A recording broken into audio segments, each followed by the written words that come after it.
बात सुने, बाकी जो अभी तोशा खाने की तफसीलात आई हैं उस पर क्या बात है रिपोर्ट में? देखिए उसमें तो एक चीज छुपाई गई है। अच्छा, कैबिनेट नहीं देखिएगा, शहर में सारे तो फिर शो किए हैं जो कैबिनेट शो किए हैं।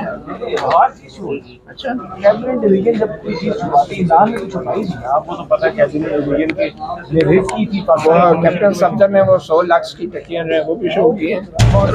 सर वो तो पीटीआई एडिट करके तो वो फेक आ रही है। अच्छा, fake है? लाइफ बॉय वो यूज कर लेगा। और अब ठीक है, ओके। ये लाइफ बॉय वाली अच्छी बात बताइए। बताइएगा क्या फैसला तोशाखाना के मुतालिक सुनाया गया आपसे कुछ देर पहले? जी, आज हमने इस्तिस्नाक की दरख्वास्त गुजारी हुई थी और साथ में जो सीनियर कौंसल हैं ख्वाजा हारिस साहब, उन्होंने मेंटेनेबिलिटी पे भी दरख्वास्त दी हुई थी और सुबह उस पर भी आर्गूमेंट किए थे और उसमें उन्होंने बहुत सारे लकूनात जो हैं और बहुत सारी जो गलतियाँ या कह लें बदनीति जो है उसको पॉइंट आउट किया था।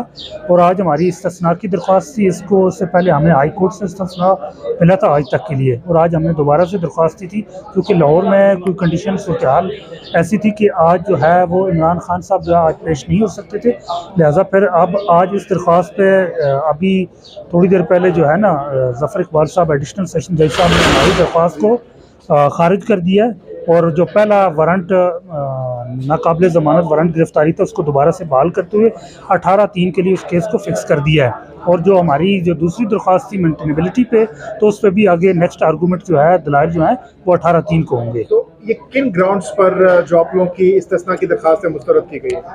देखिए, अब इस हवाले से तफसीली फैसला तो अभी आया नहीं, शॉर्ट ऑर्डर ही सुनाया है और शॉर्ट ऑर्डर में सिर्फ डिसमिसल का ही सुनाया गया है। तो जैसे तफसीली फैसला आ जाता है उसमें वो रीज़न जो है ना वो अदालत उसमें बयान करेगी। और ये बताइएगा कि आप लोगों की अब नेक्स्ट स्ट्रेटजी क्या होगी? इस फैसले को आप इस्लामाबाद हाई कोर्ट में चैलेंज करने जा रहे हैं?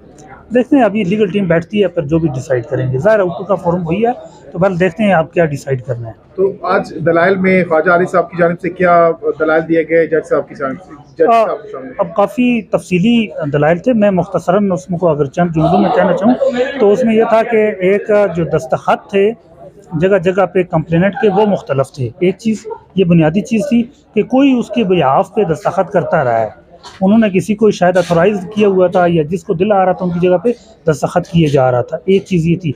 दूसरा ये है कि ये जो पावर ऑफ अटॉर्नी वकालतनामा है ये इलीगल दिया गया है और ये जो पावर ऑफ अटॉर्नी है वकालतनामा है वो बेसिकली कमीशन की तरफ से आना चाहिए और कमीशन कंप्राइज होता है चीफ इलेक्शन कमिश्नर और साथ में मेंबरान के।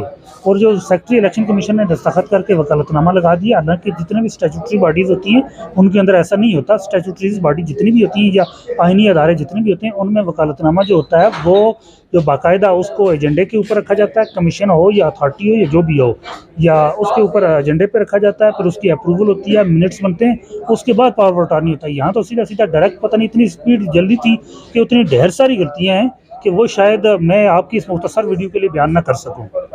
तो अब क्या लगता है कि खान साहब आखिर क्यों नहीं पेश हो रहे? इससे पहले भी उनके मुखालिफिन इल्ज़ाम लगाते हैं कि वो रिलीज को लीड करते हैं, धरने में पहुंच जाते हैं, जलसों में पहुंच जाते हैं, लेकिन अदालत की बात जब आती है तो नहीं पहुंचते। क्या नहीं, खान साहब हमेशा अदालतों में पेश हुए हैं। यहाँ इतनी कोई 33 के करीब FIR यहाँ थी, तमाम FIRों में वो बाकायदा ज़मानतें होती रही हैं, अमन लगाई हैं, तो वो यहाँ हर केस के अंदर पेश हुआ। मैजिस्ट्रेट से लेके सेशन जज और हाई कोर्ट तक वो पेश होते रहे यहाँ, तो ऐसी बात नहीं है। लेकिन इस केस की हद तक जहाँ तक बात है, ये केस बदनीति पे और बददयानती पे मबनी है। अब इस केस में अब हमने इसको मेंटेनेबिलिटी पे लेके गए हुए हैं, हम उस पे जाना चाह रहे हैं, अभी उस पे आर्गूमेंट होना है। हम चाहते हैं कि ये अदालत जो है यहाँ ये केस पहली बात है दायर ही नहीं किया जा सकता, ये केस बनता ही नहीं है। पहला मौक़िफ़ हमारा ये है। दूसरा ये है कि टेक्निकली तौर पे यहाँ केस किया ही नहीं जा सकता, तो अभी उस नुक्ते पे वो चीज़ें डिसाइड हो उसके बाद हाज़िरी होगी। और खान साहब ने कभी भी ये हिचकिचाए नहीं है कि किसी भी अदालत के अंदर, वो चाहे मैजिस्ट्रेट हो चाहे सेशन हो, वो हाज़िर हुए हैं और हाज़िर होते रहेंगे और हाज़िर होंगे भी। बहुत शुक्रिया। बहुत शुक्रिया।